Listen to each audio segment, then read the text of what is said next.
Hello, and welcome to the New Dawn podcast. I'm your host, Dawn Lusht. Every weekend, there's always some big, deep philosophical and emotional, psychological experience that happens, that I think about, that I talk about. And it always leads on to more curiosity, more questioning, more understanding, more sitting with the question. I have an innate desire to unravel, unpick, explore, dive deep, investigate anything that comes up that really piques my interest. And the majority of the time, it is about emotions, our spiritual nature, our heart evolution, what it means to go from fear to love, and everything in between. How do we create a life that feels delightful to live rather than exhausting and isolating? And this weekend, it is a theme that I've been thinking about a lot, and it came up because over the last few months I've been doing my training to become a self-EMDR coach with Winford Dorr and his Sarah Mind practice. If you have heard of this practice before and the EMDR that he offers and has produced, it is absolutely groundbreaking. It is one of the most incredible forms of trauma healing, trauma work that I've come across. The effectiveness and the efficiency of this particular tool and the way that he's developed it with his team is something that I'm going to be using as part of my coaching practice indefinitely. And I'm beyond thrilled and excited to be integrating and incorporating this methodology into my practice. And the reason I was first of all interested, before I go on to the question that I've been ruminating over, the reason I'm so interested in this particular modality is because if you have listened to the recording that I made about going from the box around the heart to incorporating the box into the heart and living fully heartful, you'll know that the box around the heart is made up of certain very typical experiences across the board from person to person. You can almost guarantee that there are certain themes that are going to show up in every single person. Now, the way that shows up and how it shows up is unique to you. It'll be in your life experiences, your flavor, your the way that your life is put together, the genetics, the ancestral miasma within your family means that it will show up in a particular way. But there are certain themes that run across the board for everybody. In order to think about the box around the heart in its next stage, is that you've got these themes, but you've also got little trauma and big trauma. So little t trauma and big T trauma. Little t trauma is the microaggressions that we have every day, which is not getting not being witnessed and validated, not being loved in the way that we would ideally need and desire as children, learning to become people pleasers. For some of us, you could argue this is big T trauma, but there's lots of us. There's absolutely no way that you could be a human being alive at this time and not have some level of little t trauma. It's impossible. I think even if you lived in some remote island somewhere, there would still be an influence of these themes somewhere along the line, because it is a global experience, a universal experience at this point. And then, of course, there's the big T trauma, the big, impactful experiences in our own hearts, in our own bodies, in our own minds, which still are dependent on the person, and it all comes down to how we interpret them. But some people have big T trauma, so that could be abuse, it could be,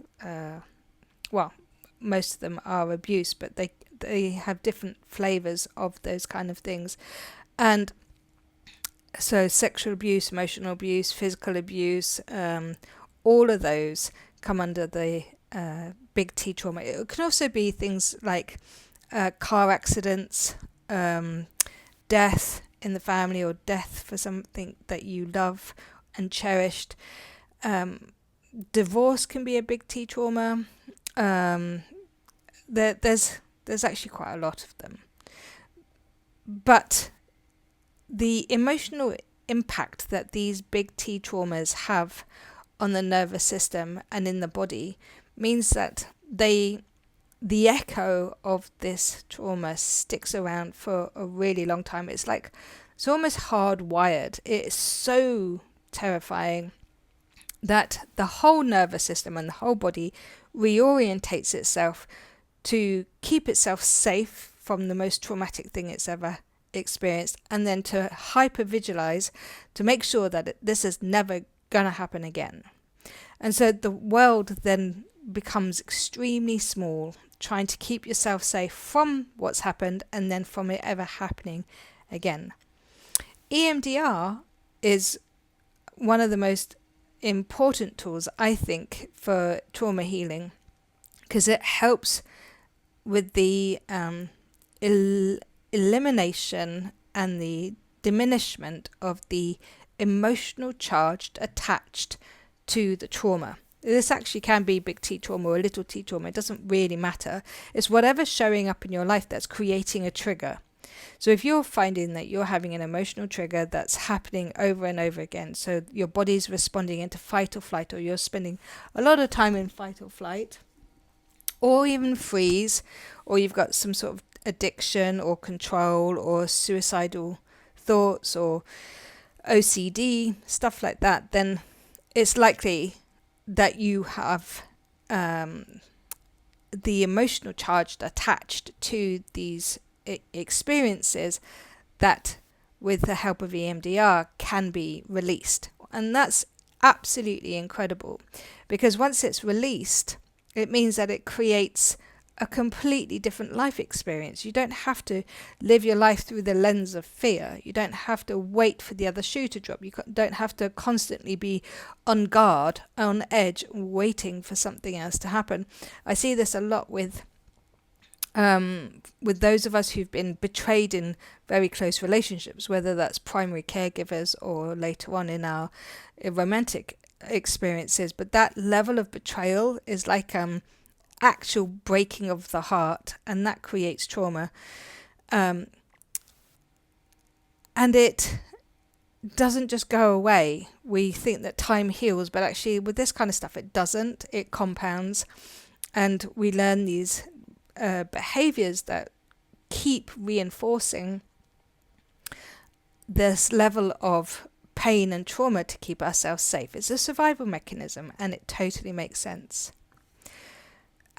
Up until this point, when we are now given the opportunity to update so many of our responses, the learnt responses to keep ourselves safe, it gets to a point where they either run out of their steam, which means you get to a midlife crisis where things start to crumble, or a dark night of the soul where everything's coming to the surface and it's had enough, and these types of coping mechanisms stop working. Or if you're having a spiritual experience, your soul is desiring the expansion of your own consciousness, and it cannot do that whilst it also holds on to negative life experiences. Actually, let me just add onto that. These negative life experiences are the part of the soul expansion. They are there to create the soul expansion. We find the love within the darkness. That's what they're designed for. We know what we're not, and so then we can find what we are. So it all is relevant. It all is important. It absolutely has significance. And that's why when we say I'm broken, that couldn't be further from the truth. It's just some of us have got some really big packets of life experiences that we are here to transmute, to alchemize, to work through and find the light within it, to find the grace, the compassion, the kindness, the gentleness, the understanding, the embodiment of love within it.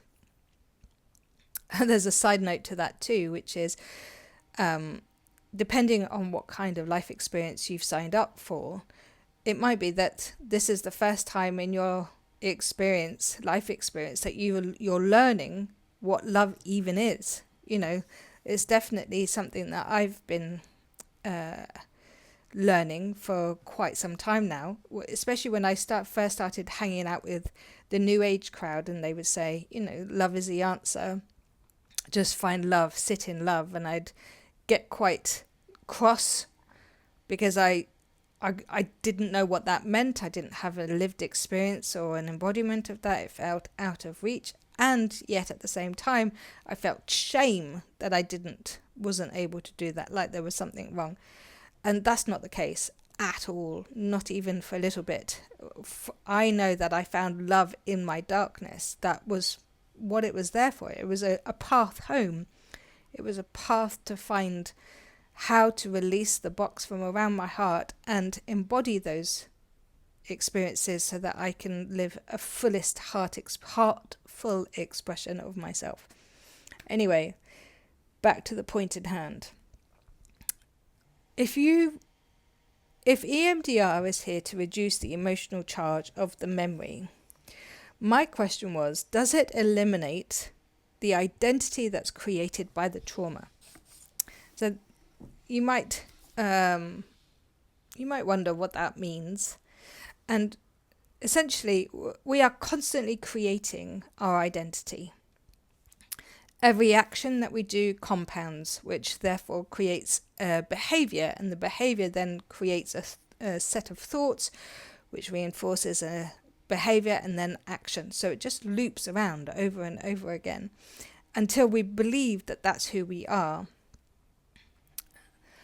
When those trauma behaviors get locked in from early childhood or teen years, or, you know, at any point that it's a big T trauma, but especially in the identity creation period, which is the first sort of 14 years, really, it becomes imperative to then highlight as a really important point later on down the line, am I still believing the identity that I held about myself and that was created about me when I was traumatized? Am I still acting and behaving from that place now that first of all, that I've released the emotional charge to the trauma? And then secondly, am I challenging that identity in order to create a new future for myself? And if the answer is, oh God, I haven't even thought of that, then that's a really good place to start, because guaranteed that the identity that you believe is true about yourself, for example, I'm unlikable, I don't like myself, and I don't see why anybody else would love me. As a kid, you would have had an emotional experience which had an emotional charge with that. EMDR, there are many other practices that you can do too, but specifically EMDR can come in and release that emotional charge, but you're still left with an identity that has a set of neural pathways attached to it. So if you take that and then challenge that in the present day, it doesn't stand up because you haven't got the emotional charge, which means, who am I if I haven't got that trauma? Who am I if I'm not living from that emotional traumatic response? If I'm not living in hypervigilance, if I'm not looking for control within my life in every way, what do I do next? And the first thing, in fact, I would say the first thing for every single stage of emotional clearing, every single stage, emotional healing, genetic path cutting, ancestral clearing, all of that, every single stage, the most important thing to focus on by far is, how do I create safety for myself? How do I learn what that feels like within my body? How do I learn to reparent my need my absolute core fundamental need to know that no matter what, I am safe, and not give that out externally to something or someone else to look after that for me. Once I've done that, and that is a project in of itself and it takes time, then the next stage is, okay, well then I need to look at my identity. I need to create from a new form of an identity. Now, if you've listened to, I think it's number 63 or 65 in the New Dawn podcast, it's the future self programming. If you are listening to this and you think, what am I talking about? Go back and listen to the future self thing and it'll explain it a lot clearer. But all of this stuff is we are challenging the creation of identity. Who am I? Who am I? Who do I believe myself to be? If you want to create a new future, a different future for yourself that's different to the one that you've lived, you have to believe something different is capable and possible for you to, as part of your identity, because it comes from a different set of thoughts and feelings, right? So you want to work with safety. You want to be discharging your trauma, your big emotional trauma reactions, and then creating every single day, this can all work alongside each other, creating every single day a visualization of who do I want to be in a felt sense right now. What that means is I will sit in my own ability to create my future right now. I will imagine it. I will imagine myself as a happy, successful, creative, loving person surrounded by family, surrounded by friends, doing a job that I adore. I will imagine myself in that until I can feel it. I will keep doing it, and then I will keep doing it more and more and more once I do feel it, so that I can start to feel it when I'm outside of the visualization itself. This is powerful stuff. This is basically bringing the work of Gabor Mate and the work of Joe Dispenza together and forming what I believe to be the missing pieces. The bits that bring everything together and joins it together and creates something that is not only full of empowerment from releasing your trauma and overcoming and working with emotional release, but also creating, becoming and recognizing and becoming that you are the creator of your life, rather than where we've been before, which is suffering, feeling victimized, feeling helpless, hopeless, powerless, which are all true from a perspective, but they're not true when you want to create something new for yourself, when you want to do that path cutting, that ancestral clearing, when you want to clear your own emotional trauma. It's not true. At the fundamental core, you are a spiritual, energetic being that absolutely 100% is not powerless or helpless or hopeless. It's technically impossible. So it's just the packet of thoughts that come with the trauma that create those thought forms. And so if you start with what I said, looking at creating inner safety for yourself, working on any big trauma responses and clearing the emotional charge associated to those, and then doing the future self-visualization, you're already on an incredible transformational path. If you give yourself 6 months of doing that, you will be astounded at how everything around you shifts like never before. And if you think that there's somebody in your life that could really benefit from listening to this, please send it to them. This information needs to be shared far and wide so that people can really feel embodied and empowered and strong and capable of being able to create something completely different for themselves. You can also come along and learn about the visualization and how to create emotional safety on Roots, which is starting at the end of October. You can go find out more information at www.dawnlush.com/roots. And the reason that this is put together is so that you will have the most incredible foundation that supports whatever you want to grow for yourself. On top of this, we are going to cover all of the things that you need, the fundamental things that you need in order to heal, to create healthy relationships with yourself, with your family, to create new and different dynamics, to feel lighter, healthier, better, to remember that you are the creator of your own life, and just to feel incredible about yourself at this time. And the reason it's starting at the end of October is because this becomes a period of wintering. So from equinox until March next year, we are now in a more inward period in the northern hemisphere.